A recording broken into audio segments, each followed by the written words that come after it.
Seja muito bem-vindo a esse canal. Aqui eu discuto temas relacionados à área de endocrinologia e metabologia, temas atuais, temas importantes no contexto do nosso atendimento clínico do dia a dia e temas importantíssimos para a jornada rumo à prova de título de especialista de endocrinologia e metabologia. Eu sou a doutora Nayana Grunoff e hoje vou conversar com vocês sobre a abordagem do uso da liraglutida no paciente jovem. Então vamos lá. Hoje a discussão é baseada na análise de um artigo. E um artigo escolhido a dedo. Importantíssimo para consultório e importantíssimo para prova de título. Galera, se você como eu está estudando e muito para a prova do TIM, vocês sabem que nós temos que estar sempre muito bem atualizados. Não só para a prova, na verdade, para tudo. A endocrinologia muda muito, nós temos muitas atualizações, estudos, dados, resultados, e resultados que influenciam muito a nossa conduta, o resultado no nosso tratamento, o resultado do nosso paciente. Por isso que nós temos que sempre estar atualizados. Mas, se você vai parar para pesquisar todos os artigos atuais, o que está saindo de importante, você vai ver que é uma infinidade de artigos. A quantidade de artigos, se a gente quiser ler tudo, ela é muito maior do que o tempo que nós temos para ler. Então, a gente tem que fazer uma seleção. O objetivo não é ficar desesperado. E a gente não precisa ler 100% de todos os materiais publicados em todas as plataformas. Não, porque isso não seria viável. São 10 grandes áreas do endócrino, se a gente fizer isso com todas elas, com todos os artigos, veja o tamanho do que é. Eu tenho cuidado de pesquisar em todas as 10 grandes áreas quais são os principais artigos. É um compromisso que eu tenho com esse canal e com você que está me assistindo. Só que esse aqui, galera, esse artigo aqui do lado, para a prova, ser sensacional. Ele é um artigo recente, foi publicado no New England, tá? Em março de 2020, desse ano. E é um artigo, por que ele é tão importante assim? Qual que é a grande, né, o que ele tem de diferencial? Isso aqui pode mudar a perspectiva do tratamento da obesidade infantil. Então, só por isso já vale muito saber quais foram os resultados dele. Isso é uma novidade que não dá para ser deixada de lado no contexto da prova. Tem uma grande probabilidade de ser cobrado esse tema.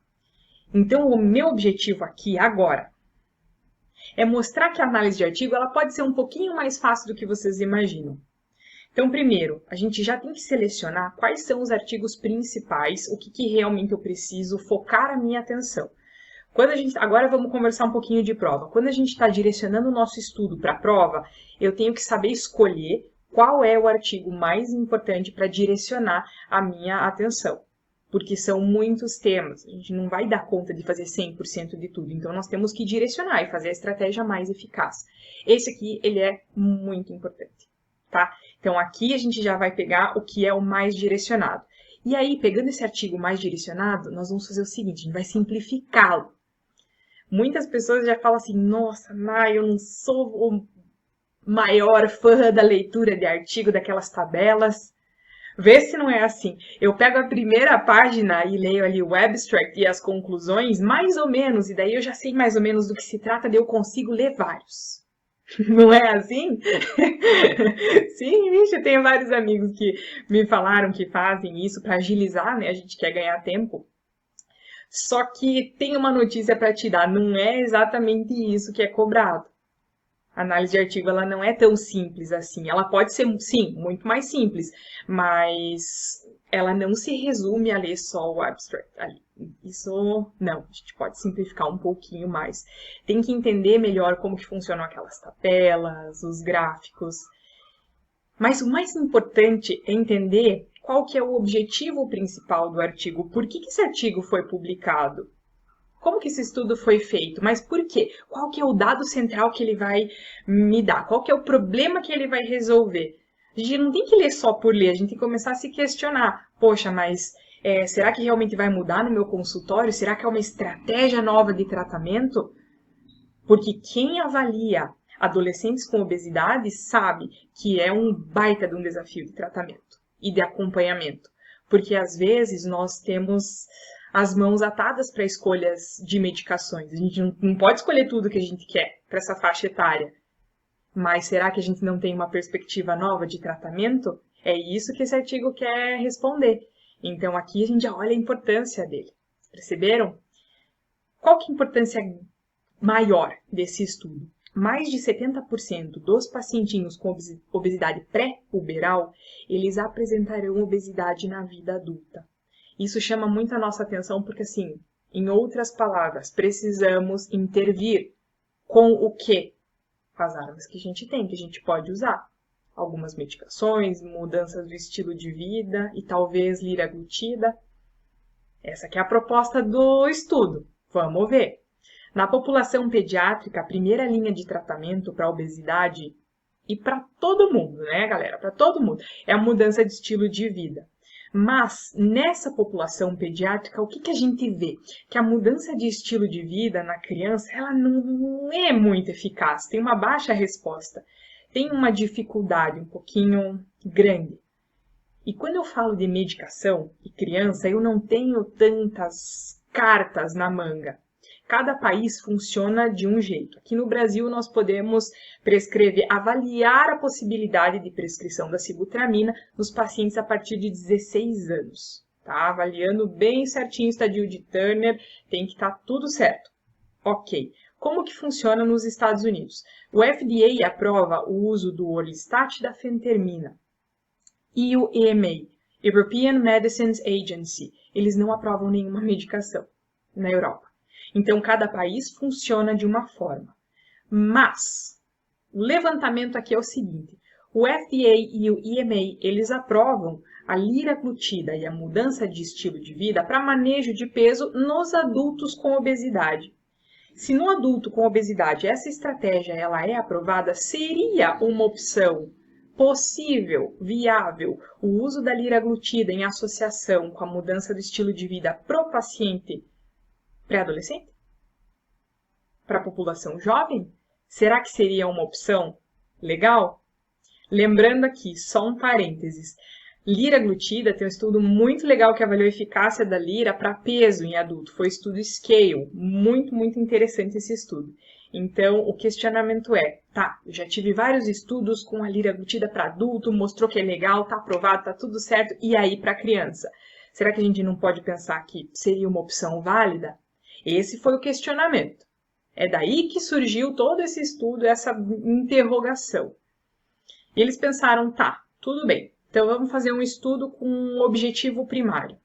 Traduzindo esta frase aqui. O que é essa frase de mudança basal de IMC, alteração de desvio padrão de IMC? O que isso aqui quer dizer? Vou fazer o uso da liraglutida em crianças. Isso aí vai resolver ou não vai resolver? Essas crianças elas terão resultado com a redução do IMC ou não? Como que está o meu IMC basal? Vou avaliar quais foram os desvios padrão representados nesses grupos. Já vou explicar melhor. Às vezes a gente lê uma frase assim, um pouquinho rápido. Às vezes a gente não começa a estudar quando a gente está assim, tranquilo, que não aconteceu nada do dia. Às vezes nosso dia está assim, ó. A agenda estava lotada, teve encaixe de paciente, o plantão atrasou e tá tudo... E depois de um dia desse que a gente vai estudar.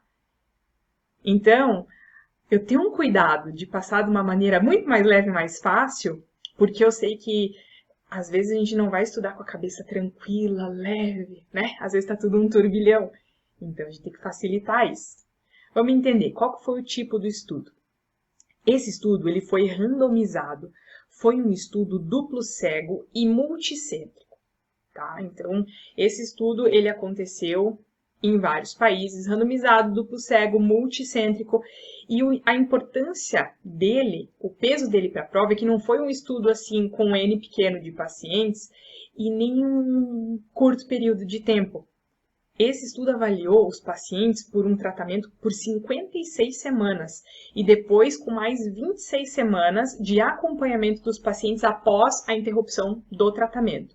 Então, foram muitas semanas de tratamento e acompanhamento. Isso dá muitos dados para a gente. Então, isso aqui é algo bem expressivo. E o que esse estudo avaliou? Ele avaliou o uso da liraglutida de 3 mg ou placebo. Logicamente, as duas medidas associadas a mudanças de estilo de vida. Então, eles avaliaram assim, eles randomizaram as crianças, então pegaram as crianças e colocaram em 2 grupos. Um grupo era o grupo que ia usar liraglutida, junto com as medidas de vida, mudança de estilo de vida, e o outro grupo ia usar o placebo. Então, durante 56 semanas de tratamento e depois 26 semanas para o tratamento, 26 semanas que essas crianças foram acompanhadas. Quando e onde aconteceu esse estudo? Em que pé que está isso aí? Esse estudo ele começou precisamente no dia 29 de setembro de 2016 e foi até dia 8 de agosto de 2019.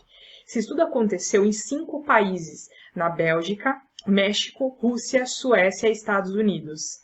E opa, dado importante, o Brasil ele não fez parte desse estudo, tá? Então, é uma perspectiva que pode sim ser interpretada a nível mundial, mas eu tenho que lembrar que o Brasil ele não entrou nesse estudo aqui, beleza? E quais pacientinhos foram avaliados? Os pacientes, quais foram as crianças elegíveis para esse estudo? Adolescentes de 12 a 18 anos com critérios elegíveis. Então, crianças com obesidade, e a obesidade aqui definida como IMC maior ou igual a 30 e o percentil maior ou igual a 95 para idade e sexo, tá? Então, essas crianças, adolescentes com obesidade, que não tiveram uma variação muito grande de peso num período de tempo, existem outros critérios elegíveis aqui, mas o resumo são adolescentes de 12 a 18 anos com obesidade. E importante, pacientes com diabetes mellitus tipo 2, as crianças com DM2, elas entraram no estudo, mas DM1 não entrou, tá? DM1 não entrou no estudo. Então, aí o que eles fizeram? Criança foi selecionada para participar do estudo. Então, eu dividi essas crianças em 2 grandes grupos, né? O grupo que estava usando a liraglutida e o grupo que estava usando o placebo. As crianças que... A medicação, ela é de uso subcutâneo. Então, eu preciso fazer tanto a medicação quanto o placebo de uso subcutâneo. E aí, os pacientinhos que usaram placebo, eles usaram um volume equivalente. A liraglutida, o nosso objetivo, o objetivo do estudo foi fazer ela de 3 mg. Mas, logicamente, a gente não entrou com dose total logo de cara. Essa dose ela começou com 0,6 mg e foi sendo escalonada, aumentada a cada semana, com o objetivo de aumentar até a dose de 3 mg ou até a máxima dose tolerada para esses pacientes, né? E os pacientes do grupo placebo com a aplicação de volume, né? Equivalente a volume do outro grupo. Então, assim que foi feito. Então, essas crianças, elas tiveram a medicação aplicada diariamente, titulada, tudo bem certinho, e aí eles foram sendo avaliados, tá? Quanto à questão de resultados, quanto à questão de efeitos colaterais, essas crianças, elas foram avaliadas de várias formas. O endpoint primário foi avaliar a mudança do IMC. Então, como que a gente define isso? Todas essas crianças elas foram avaliadas em um IMC basal. Todas essas crianças tinham o IMC. E daí que parte a interpretação dos dados desse estudo, tá? Esse IMC basal, então, bem delimitadinho, ok. Conforme eu vou fazendo mudança do estilo de vida e o uso da medicação ou do placebo, eu posso ter variação do peso, certo? Esse era o objetivo. Esse meu peso ele pode se manter, ele pode aumentar ou ele pode reduzir, que é o que eu quero. Essa redução do peso, essa variação do peso, ela foi avaliada nesse estudo pelo IMC. Então, quando a gente avalia as crianças, a gente avalia isso pelo IMC. Foi o objetivo principal desse estudo. Essa variação da linha basal do IMC, então, quando as crianças elas oscilavam de peso ao longo de todo o período, todas aquelas semanas do estudo, as bolinhas do gráfico elas vão mudando. quando as bolinhas do gráfico, que representam a mudança do IMC, elas mudam um pouquinho, elas reduzem, a gente chama isso do desvio padrão do baseline do IMC.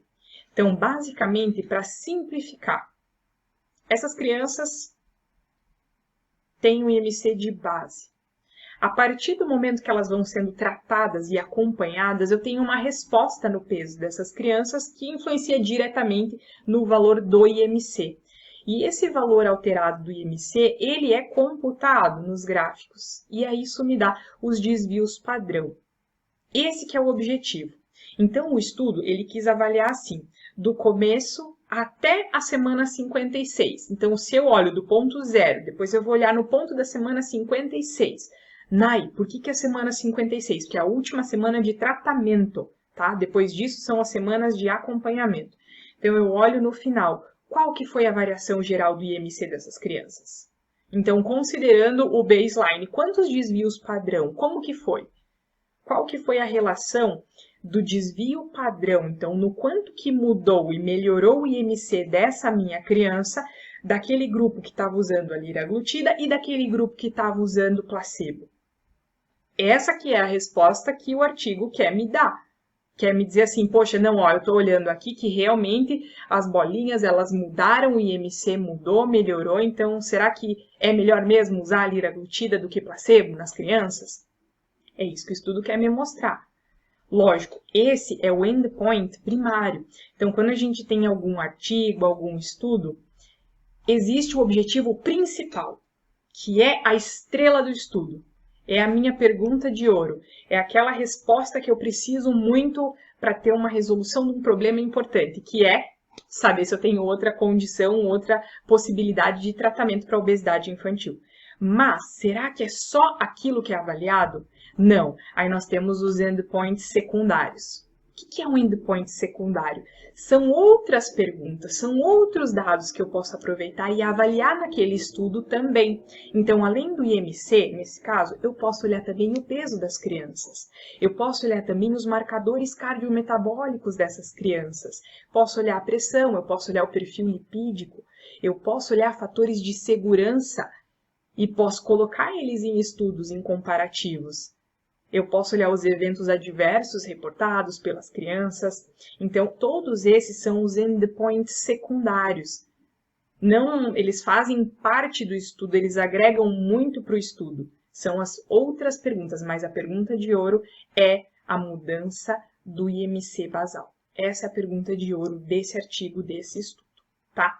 Quais foram as conclusões? Então, esse estudo teve vários pormenores e o artigo é fantástico, sugestão de leitura para vocês. Quais são as conclusões? O uso da liraglutida de 3 mg associado à mudança do estilo de vida levou a significativa redução do IMC. Então, essa minha resposta é sim, mudou o IMC e melhorou. Isso é uma coisa muito boa. Então, o uso da liraglutida foi associado à mudança desse IMC com desvio padrão de menos 0,22. Isso aqui já é o dado, o resultado da comparação do grupo liraglutida com o grupo placebo. Então, o resumo da ópera é o seguinte. Se a gente pega as crianças na semana 0, vamos avaliar, ver como que foi, tudo certo, semana 56. Como que ficou esse IMC? Então, vamos relacionar aqui o grupo que usou a liraglutida com o grupo do placebo. Então, eu vou subtrair o resultado do meu grupo placebo, que é o grupo que só fez as mudanças do estilo de vida. Comparando, então, a eficácia da liraglutida com o grupo placebo, o que a gente viu? Teve uma mudança de IMC com desvio padrão de menos 0,22. Esse resultado ele foi bem expressivo, porque, em outras palavras, ele me mostrou que, opa, sim, liraglutida é muito bom e ajuda realmente a reduzir o IMC dos pacientes com obesidade. Os pacientes pediátricos, nós temos o intervalo de confiança 95% e o P de 0,002. Isso aqui é muito importante porque não é todo dado que ele é válido numa análise estatística, né? Mas de todos os dados desse estudo, Esse aqui é o mais importante, tá? Aqui eu não consigo fazer uma análise bem minuciosa de todas as variáveis, de todos os parâmetros dos endpoints secundários.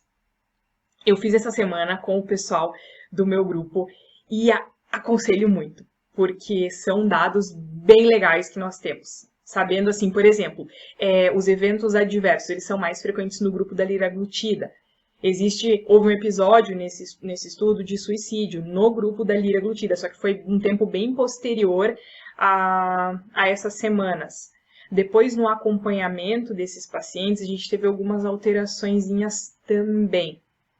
Então, tem vários detalhes desse estudo. Mas o que eu posso ajudar já, hoje, agora? Qual que é o resultado principal? Mudança de MC com desvio padrão de menos 0,22 para liraglutida. Quando a gente compara esta conclusão que a gente teve com esse estudo da lira em crianças com a lira em adultos, nós tivemos resultados parecidos com a perda de peso, mas diferente no quesito mudanças de parâmetros cardiometabólicos. Isso aqui eu trouxe só para ajudar um pouquinho mais, que eu não me aguento. Eu falo que eu vou fazer uma análise simples e super rápida, mas aqui tem tanto dado legal. E esse último aqui, galera, é muito legal saber. Porque quando a gente fala assim, não, nesse estudo da liraglutida deu tudo certo, nossa, ó, melhor droga, é isso aí. A gente acha que não tem nenhum dado que me fale o contrário no estudo, certo? Tá, mas quando a gente compara o estudo da liraglutida para eficiência em peso, beleza, adulto e nas crianças. Ambos, quando eu estudo liraglutida para perda de peso em criança, quando eu estudo liraglutida para perda de peso em adulto, ambos tiveram resultados muito parecidos no quesito peso. Mas o que eu quero dizer quando eu falo para vocês que não teve tanta mudança em parâmetro cardiometabólico? Que nos adultos a gente já sabe que o uso da lira, além de melhorar o peso, melhora vários parâmetros cardiometabólicos. Mas isso não foi comprovado neste estudo de hoje, publicado no New England, em crianças. Então, os parâmetros cardiometabólicos avaliados nas crianças, nesse estudo, nesse período de tratamento e acompanhamento, eles permaneceram inalterados. Tem um outro segredo, não me aguento, eu prometo que é o último. Tem um outro que eu vou contar também. É um dado que me chamou a atenção. Tá bem pequenininho, um parágrafo, mas eu não gosto de deixar passar nada na análise dos artigos. No acompanhamento dos pacientes, então nessas crianças, quando a gente olhou assim a segunda parte, então o pós-tratamento, a gente viu que quais pacientes voltaram a ganhar peso? Quais pacientes tiveram uma oscilação positiva, né? Ganharam um pouquinho de peso nesse pós-tratamento. Será que foram os pacientes do grupo placebo ou será que foram os pacientes do grupo liraglutida? Foram os pacientes do grupo da liraglutida. Então, esses pacientes do grupo que fez uso da liraglutida, esses pacientinhos tiveram uma oscilação um pouquinho maior do IMC, eles ganharam um pouquinho de peso com relação àqueles pacientes que não usaram nenhuma medicação, do grupo placebo, isso no período de acompanhamento. Então, se eu tivesse que resumir assim, os principais dados desse estudo. Primeiro, ele levantou a possibilidade de tratamento dessa medicação para crianças, que é uma condição bem importante, porque nós não temos tantas medicações disponíveis assim para esta população. O objetivo era saber se resolvia ou não. Endpoint primário, a pergunta de ouro, era saber qual que era a real mudança em desvios padrão desse MC, comparando o baseline, né, com as semanas posteriores, né? Principalmente a semana 56 e as semanas de acompanhamento.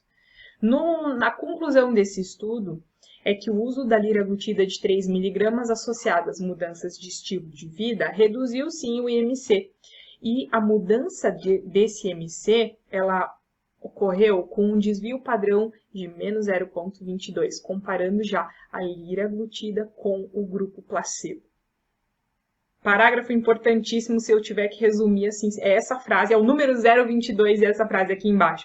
Com relação aos estudos em adultos, então, perda de peso foi muito parecida, mas diferenças cardiometabólicas diferentes. Então, no adulto, a medicação ela foi associada com melhora de parâmetros cardiometabólicos. Nas crianças isso não foi visto. Esses parâmetros eles ficaram inalterados.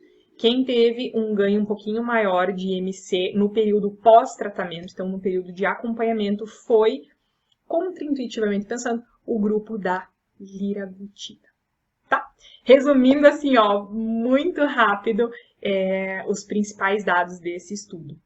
Lógico, galera, análise de artigo, nós temos que interpretar os dados que foram apresentados para a gente. Ah, mas eu sou a favor, mas eu sou contra. Quais foram os dados apresentados? Nesse momento, nesse período do estudo, a gente viu que os dados, parâmetros cardiometabólicos, eles não sofreram mudanças, mas talvez em outros estudos futuros, com doses diferentes ou com substâncias diferentes, né, de repente algum outro análogo de GLP-1, um tempo maior de acompanhamento, a gente possa vir a melhorar esses parâmetros. Então, tudo é muito recente. Mas saber que essa questão ela já foi levantada e que nós temos essa resposta de que a lira é efetiva, isso já é dar um passo muito a mais. Isso assim, no quesito de especialista, no quesito de prova de título, no quesito de tratamento, entendimento dessa condição que é a obesidade infantil. Ela é muito, muito complexa, merece todo o nosso cuidado, toda a nossa atenção. Eu espero ter ajudado com essa pequena análise do artigo, com alguns dados aqui importantes, os dados mais resumidos de uma maneira breve, mas algo que realmente sintetiza a essência desse estudo. Belíssimo. Beleza? Por hoje terminamos. Fiquem com Deus. Até a próxima análise.